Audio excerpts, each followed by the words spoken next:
It's 8 o'clock in the morning, and here amongst the hustle and traffic of Delhi's old quarter, it's feeding time. For a few rupees you can buy some corn and pamper some of Delhi's most popular residents, the pigeons. Nearby lies the insane bustle of Chandichok.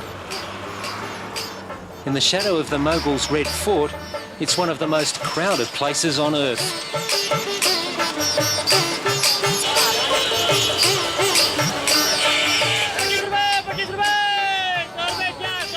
The narrow lanes are filled with hawkers who seem to be selling everything at once: pants, pots, shoes and pigeons. Tucked away in one of the many dingy alleyways are the bird sellers. They do a good business. A lot of customers release a bird to gain some spiritual benefit. Still, many of these hapless pigeons aren't bound for freedom. Most are destined for someone's cooking pot. ये है कि कोई भी ले आए हमारी तरफ से कहीं भी ले आए हमें तो बेचने का मतलब है दवाई के वाला भी ले आए शौक वाला ले आए कोई भी ले आए. But amidst this chaos is an island of tranquility, because this is where a religious order has built a temple. Not only is it a sanctuary for contemplation, but for birds as well. For here, beside the temple, is the only medical facility in the world catering exclusively to winged creatures. For Dr. Sunil Bhatt, it's been a busy day in the casualty department. Now he must prepare for an emergency operation in the hospital's intensive care unit. You think this bird will survive? It looks a very serious injury. It will survive. The bird will survive, but the wing, there is no fun to keep the wing intact. So what, an amputation? Yes, we will have to amputate this. Like many, this pigeon has been hit by the whirring blades of a ceiling fan. Of course, in the hospital, the fans are covered with wire mesh to prevent the patients coming to a sticky end. But in the rest of Delhi, during the searing summer heat, these fans can be killers. Doctor, this bird's been injured very badly and you've had to amputate the wing. Do you think it will survive? Yes, definitely. It will survive? Yeah. Even without a wing? Yeah. And now what are you doing?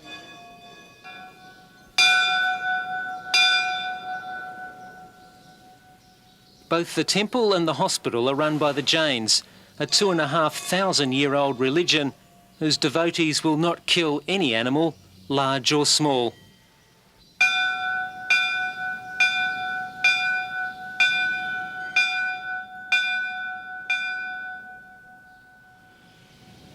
Some 20,000 birds are treated each year with day-to-day operations paid for by the Jains. The fundamental Jain tenet is a refusal to injure any living thing. Here, that reverence for life can mean looking after an injured pigeon, but non-violence can be expressed in other more extreme ways as well. For example, cauliflower is shunned because tiny insects lurking in the vegetables' crevices may go unnoticed and be accidentally killed. A man can say, I am ill, but all these animals, birds, cannot say to anybody. We must care. Animals, birds, and we thought to open in a hospital for birds also. Hospitals are there for animals, hospitals are there for human beings, but no hospital for birds. The Jain devotees receive spiritual enrichment, but it's their feathered friends that benefit most. The hospital runs an outpatients department where owners can bring their injured pets.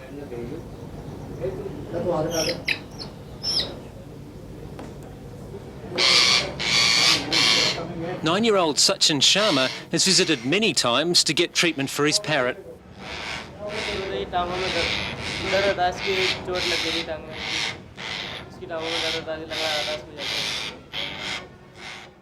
Its broken leg has gradually healed and the doctors expect a full recovery. Sunil is lucky his parrot could be treated as an outpatient. Hospital policy dictates that all patients admitted have to be freed, so many owners lose their loved ones. As well as pigeons, there are other birds, large and small. But there's only one pair of hawks, despite the birds being common in Delhi. The ailing carnivores are receiving treatment, but are limited to a strictly vegetarian diet.